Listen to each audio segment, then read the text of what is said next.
उठा के जोर जयकारे लगा लेना, ओ हाथ उठा के जोर जयकारे लगा लेना। ए भैया जरा ताली बजा लेना, जरा ताली बजा लेना, ओ हाथ उठा के जोर जयकारे लगा लेना, आगे जोर जयकारे लगा लेना। ए जरा ताली बजा लेना, ए भैया जी जरा ताली बजा लेना।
उठाओ दोनों हाथ, बस आज तो यही काम करना है आपको।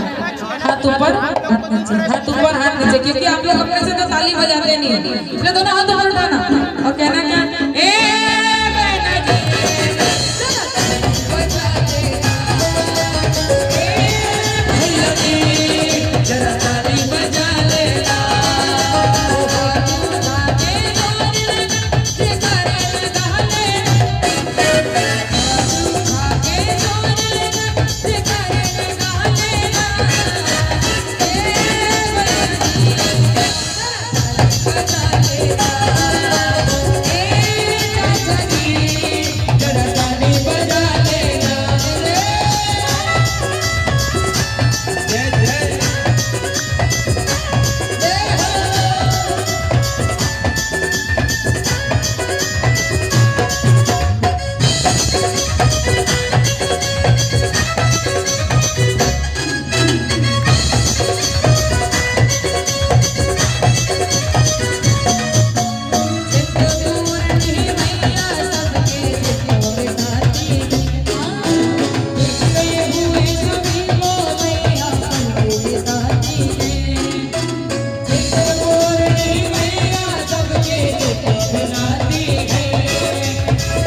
कहना क्या, ए भैया जी